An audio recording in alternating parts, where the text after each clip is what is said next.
Hello everyone, आज हम current affairs की एक और न्यूज़ कवर करेंगे जो कि चीन की डैम नीति जो वो लेकर के आ रहा है, डैम बना रहा है ब्रह्मपुत्र नदी पर, उसी से रिलेटेड है। जो दक्षिणी एशियाई देश हैं वो उस पर अपनी चिंता जाहिर कर रहे हैं, उस पर न्यूज़ आई है। पहले हमने उसके बारे में देखा था क्या परियोजना है, क्या उसके लाभ होंगे, क्यों ये लाई जा रही है। पहली न्यूज़ में हमने वो कवर किया था अभी कुछ दिन पहले। अभी जो है वो देशों की चिंता से रिलेटेड न्यूज़ आ रही है, उसके बारे में हम देखेंगे क्या जो दक्षिण एशियाई मतलब देश हैं उनकी क्या चिंता है, क्यों वो चिंता इस पर जाहिर कर रहे हैं, क्यों उनको लग रहा है कि ये संकट है। तो इसके बारे में हम इसमें देखेंगे।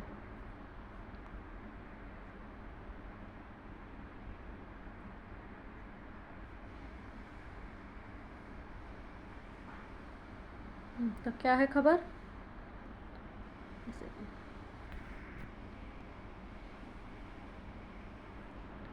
खबर क्या है, चीन त्सांगपो नदी पर मेगा डैम की परियोजना ला रहा है। हमने अभी कुछ दिन पहले भी पढ़ा था, इस पर न्यूज़ आई थी। त्सांगपो नदी को भारत में ब्रह्मपुत्र नदी के नाम से जाना जाता है। अपने यहाँ बिजली उत्पादन व जल भंडारण के लिए जो चीन है वो इस परियोजना को ला रहा है, परंतु चीन की इस नीति पर दक्षिण एशियाई देश जो हैं वो चिंता जाहिर कर रहे हैं। उनका कहना है कि हमारे लिए संकट उत्पन्न कर सकती है इसकी परियोजना, इसलिए इसको नहीं लाना चाहिए। तो क्या है ये परियोजना, क्या है। चीन तिब्बत क्षेत्र में यार्लुंग त्सांगपो भारत में ब्रह्मपुत्र के नाम से जाने वाली नदी पर एक विशाल मेगा डैम बना रहा है। यह दुनिया के सबसे बड़े हाइड्रो पावर परियोजनाओं में से एक होगा। इसका उद्देश्य बिजली उत्पादन, जल भंडारण और बाढ़ नियंत्रण है। ये जो कहना है, इस परियोजना का उद्देश्य जल भंडारण और बिजली उत्पादन, ये चीन का कहना है, जबकि दक्षिण एशियाई देश इस पर चिंता जता रहे हैं कि इससे क्या है कि इनकी स्थिति और ख़राब हो सकती है। पड़ोसी देशों में चिंताएं। भारत, ब्रह्मपुत्र नदी असम और अरुणाचल प्रदेश से होकर बहती है। जो ब्रह्मपुत्र नदी है वो तिब्बत से होती हुई अरुणाचल प्रदेश में प्रवेश करती है तथा यहाँ से असम और अरुणाचल प्रदेश को होती हुई बांग्लादेश में प्रवेश करती है। डैम से जल प्रवाह प्रभावित हो सकता है, बाढ़ या सूखे की स्थिति उत्पन्न हो सकती है यदि चीन किसी मतलब भारत के साथ उसके वैसे भी संबंध अच्छे नहीं हैं, और ऐसे में यदि उस ब्रह्मपुत्र का वह पानी रोक देता है तो यहाँ पर बाढ़ या सूखे की स्थिति बन सकती है। रणनीतिक और असुरक्षित जोखिम नदी पर नियंत्रण उत्पन्न कर सकते हैं। जैव विविधता में इसमें कमी आ सकती है। इसी प्रकार से जो बांग्लादेश है वहाँ पर भी ये नदी अपना जल ले जाती है, तो बांग्लादेश के लिए क्या इसके संकट उत्पन्न होते हैं। ब्रह्मपुत्र नदी डेल्टा का हिस्सा है।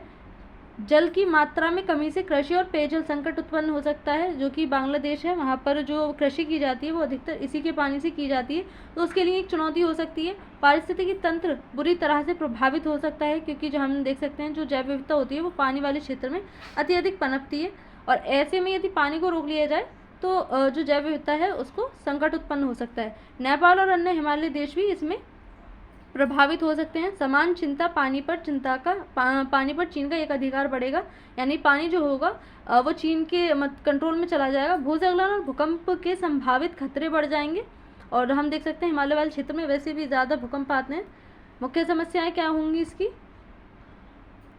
तो पारदर्शिता की कमी। चीन ने परियोजना के बारे में सीमित जानकारी साझा की है। उसने सिर्फ अपने जो फ़ायदे हैं उसके बारे में बता दिया है कि मैं इसलिए यही परियोजना ला रहा हूँ, जो उसके मतलब बुरे प्रभाव पड़ सकते हैं उसके बारे में उसने नहीं बताया। पूरी तरह से जानकारी चीन ने नहीं दी है। पर्यावरण प्रभाव क्या पड़ेंगे, जैव विविधता और प्राकृतिक प्रवाह पर प्रभाव पड़ेगा, वो भी गलत प्रभाव। भू राजनीतिक तनाव बढ़ेंगे। डैम को चीन की जल रणनीति के रूप में देखा जा रहा है।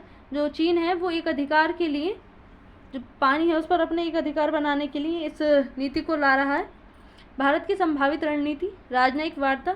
चीन के साथ द्विपक्षीय बातचीत, जो मतलब भारत है वो किस तरह से इसको सुलझा सकता है, तो चीन के साथ एक बैठक के द्वारा आराम से बातचीत के द्वारा भी इसका रास्ता निकाला जा सकता है। जल अनुबंध, बहुपक्षीय जल समझौते की मांग करनी चाहिए, जिस प्रकार से जो सिंधु नदी है उस पर पाकिस्तान के साथ बहुपक्षीय इस पर वार्ता है भारत की और पाकिस्तान की। इसी प्रकार से जो ब्रह्मपुत्र है उस पर चीन की और भारत की भी बातचीत होनी चाहिए, उस पर समझौता होना चाहिए। आंतरिक तैयारी, निचले क्षेत्रों में बाढ़ नियंत्रण प्रबंधन को मजबूत करना चाहिए। भारत को न सिर्फ चीन के भरोसे बैठना चाहिए बल्कि अपने लिए भी इसे तैयारी करनी चाहिए। निष्कर्ष क्या निकलते हैं इसके, यह डैम परियोजना केवल एक जल विद्युत परियोजना नहीं है, बल्कि दक्षिण एशिया की स्थिरता, कूटनीति और पारिस्थितिकी तंत्र पर इसका व्यापक प्रभाव हो सकता है। चीन को क्षेत्रीय हितों का सम्मान करते हुए पारदर्शिता और समन्वय बनाए रखना चाहिए, और दूसरे देशों के बारे में भी चीन को ख्याल करना चाहिए ताकि उनको भी कोई परेशानी ना हो। इसमें इतना ही था। Thank you.